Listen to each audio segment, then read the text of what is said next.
This is hypnotic authenticity. This is a space for inner clarity, where hypnosis meets self-inquiry, where the stories that you carry can become gentle invitations for change.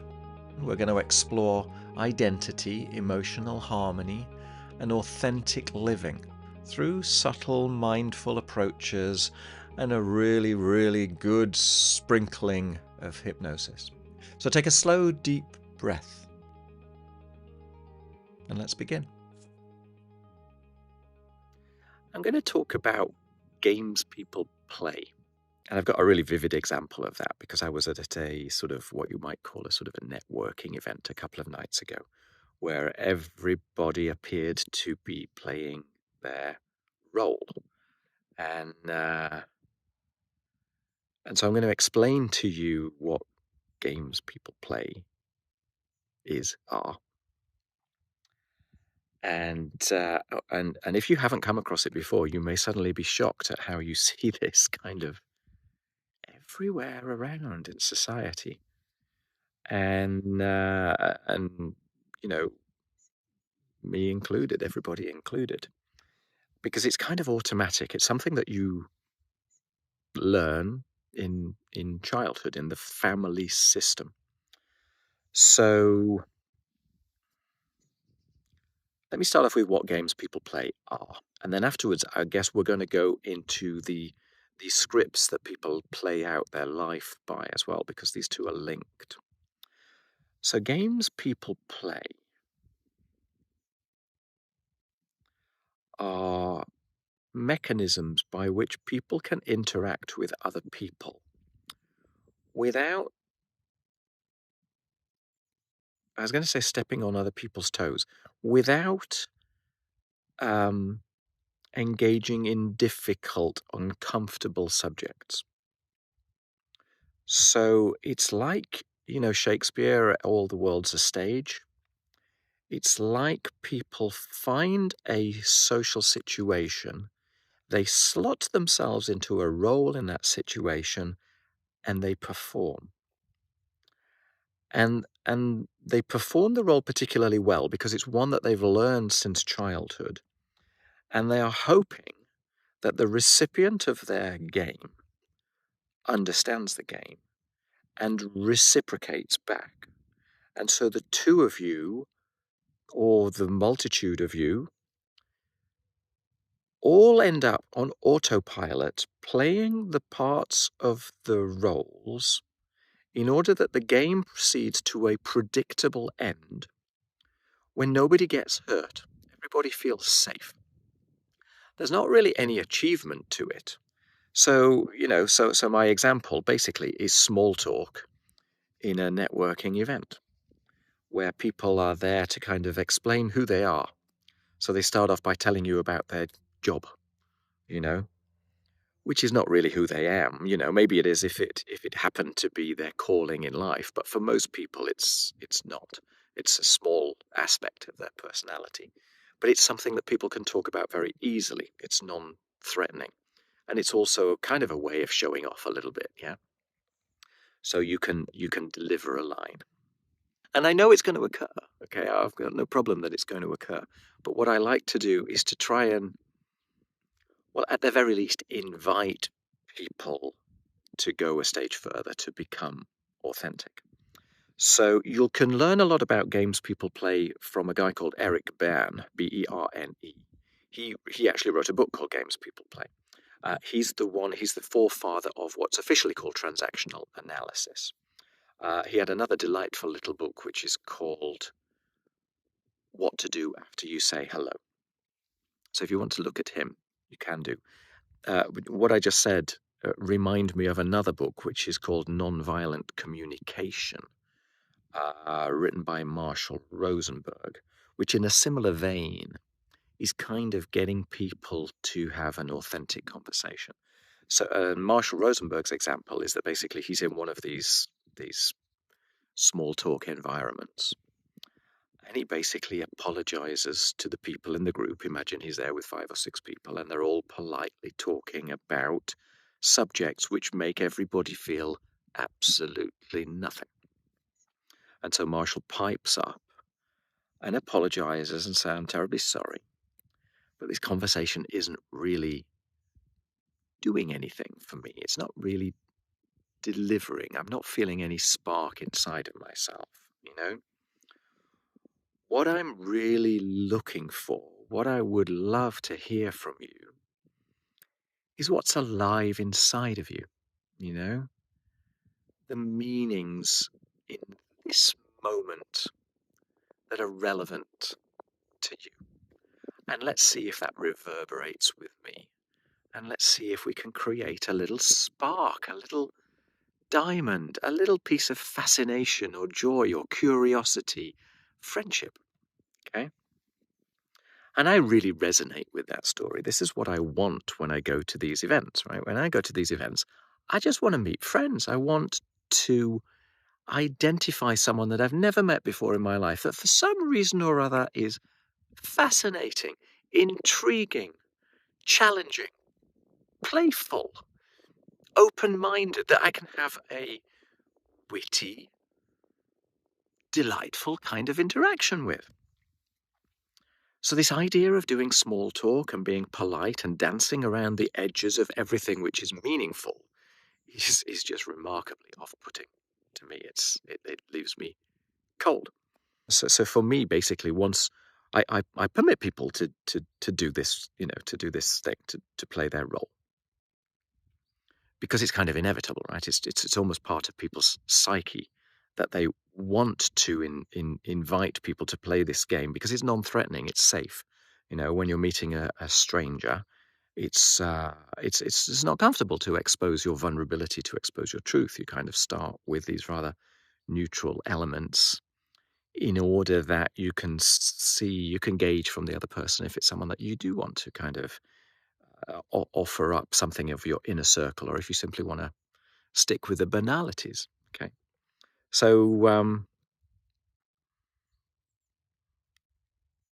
if you're aware of this, then you can go to stage 2, stage 3. But if you're not aware of it, it's very easy to get trapped in the games people play and get nowhere, right? And you can play these games either because you're looking for a positive outcome or just because you're trying to avoid a negative outcome. So for me, and this is probably also a game, I do want to learn from individuals. I do want to see what makes them tick. And so once they've done that kind of that opening gambit, let's say, they are hoping that I'm going to reciprocate, that I'm going to play the game, that I'm going to then tell them my job, and we can have a somewhat neutral conversation. And I tend to do the pattern interrupt. I tend to ask them again. I tend to say, okay, so that's your career or whatever it was that you were talking about. That's kind of inoffensive. But who's the real you? What about the parts of you that are absolutely fascinating, or something like that? And some people like that. Some people can't quite gel with it. It's a little bit shocking. It's not really what they were prepared for. To that, you'll probably get another type of script, but at least it will be a little bit nuanced. It'll be more interesting than the usual, let's say. But one that I found that worked very well last night, or a couple of nights ago, was inviting people, and obviously it depends upon the dynamics of the individual that you're chatting with. But what I discovered worked pretty well was asking people a very open question. If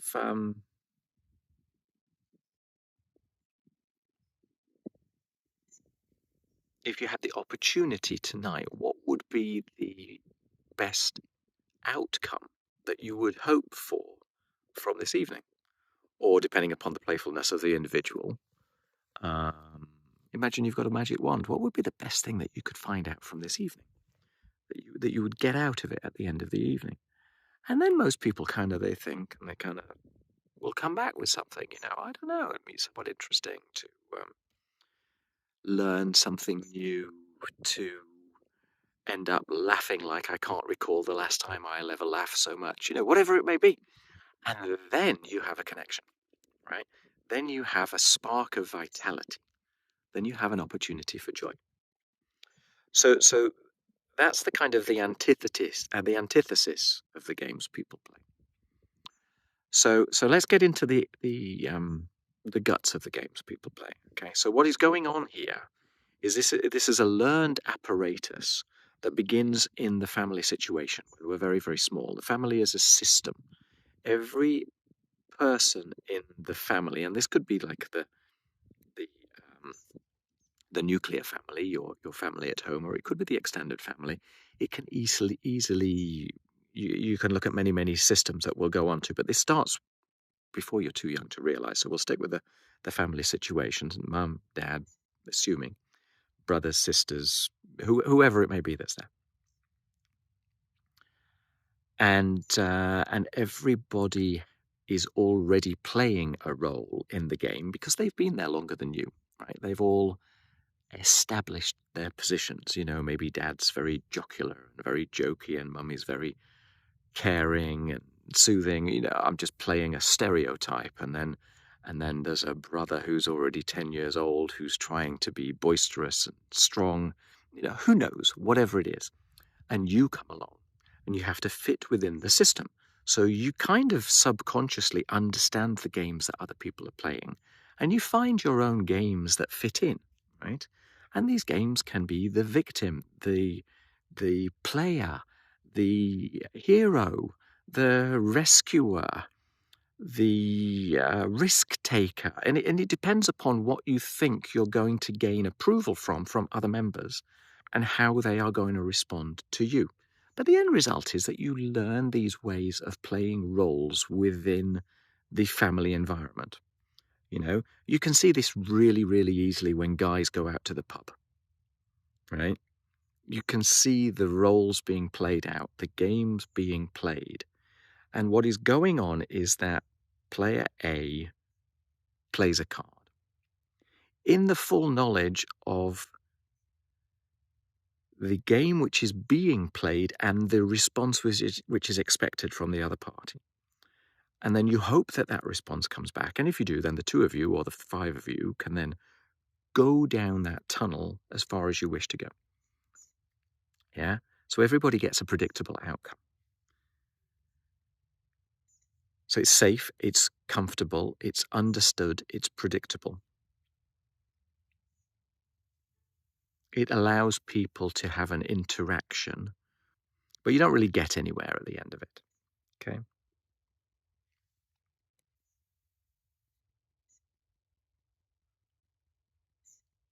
My way is a bit more disruptive. My way is to say, okay, we've played a game.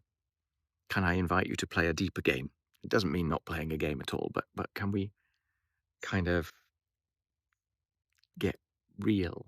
Can we, in Marshall Rosenberg's words, discover what's alive in you today? And that sort of thing. So they're the games that people play. And you'll notice this as you go around, that there are games which are appropriate for certain social situations. And when you are habituated in doing this, you and the other people can all dive down this like a rabbit hole.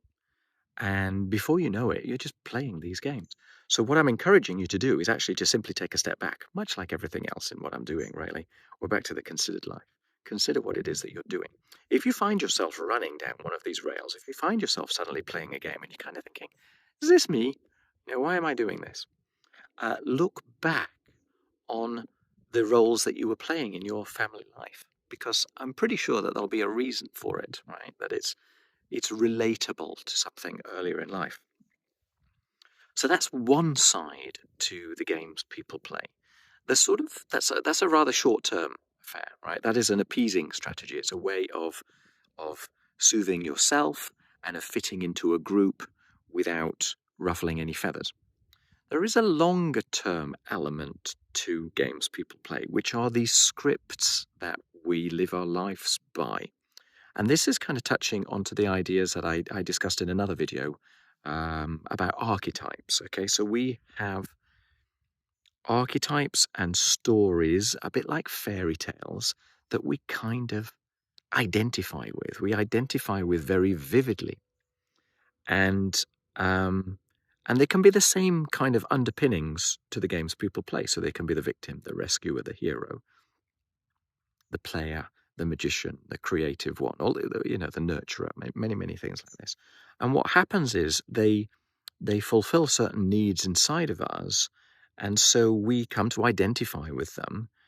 I mentioned on another one about how I relate to sad songs. I come to identify with them, and kind of encourage that story. It's almost another kind of self-soothing strategy, but it's something that we do on a much longer term basis. And so we can end up fulfilling our destiny through these fairy tales, these scripts that we're running around in the back of our mind. And so again, if you come up with this idea that there are these stories, take a step back, think where they come from. They probably also come from your childhood. They're probably a very, very similar creation to the games that you're playing. And that's why I kind of thought it was useful to bring that one up as well at the same time. So yeah, so if you want to look into this in more detail, have a look at Eric Berne and have a look at Marshall Rosenberg's Nonviolent Communication. That's also pretty useful. But most of all, have a look at what you're doing. Have a look at moments when you suddenly notice yourself running down a route on autopilot. Now that I've told you about this, if you haven't come across it before, you will notice the moments when you start playing a game in the hope that somebody else plays the game back to you, and so that the two of you can kind of be safe and not have too much emotional hassle. Yeah?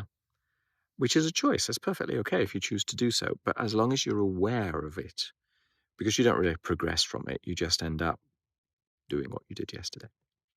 Yeah? It's a fascinating subject, and you'll see it all around you in all of the interactions with people. Now, for me, it's not very fulfilling. So when it happens, I do the NLP pattern interrupt, okay? I find a way of uh, lifting the conversation beyond it, you know? So I throw in an open-ended question that kind of says, I recognize that we're playing a game, and I'm not really sure that this game is delivering anything to either of us. Would you like to play a better game?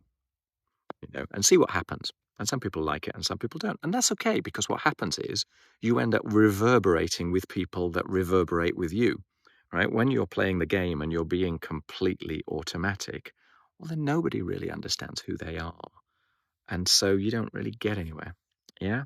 So it's my way of getting to know people. It's my way of expressing myself and inviting somebody else to express themselves. It's kind of a way of saying, look, this is a safe environment. Be real. Be amazing. And let's see where that goes. Life is an invitation to do that. So there you go. I hope that's interesting. If it is, I haven't gone very far into this, and there's a great deal about transactional analysis that you can get into. So if you want, let me know, and I can go further into it. There are many, many aspects to it. And if you kind of reverberate with it, have a look at the other videos, because there's probably something juicy in there as well. All right. Thank you very much for watching. And let me know in the comments below if it's relevant and valid. If you have come up with other ways, because I think once you become aware of this, it's the sort of thing that you do kind of recoil against. If you found ways to kind of disrupt it without, how can I say it, whilst maintaining people on your side, because it's easy to be abrupt and then you kind of destroy the ambience. The idea is to invite people to go further without scaring them. So if you found ways of doing that, throw them in the comments. That might be useful as well, because I'm sure mine are very, very limited in scope. All right, bye. Thank you for joining me today. I hope you enjoyed the episode. If it resonates with you, then follow my podcast. I would also personally be really grateful if you might wish to leave a quick rating. It genuinely helps others to discover the podcast. If you personally would like more guided meditations, you want some deeper insights, you'll find all my links in the description. If you prefer a more visual boost, then you might want to check out my YouTube channel called Authentic Life Hypnosis.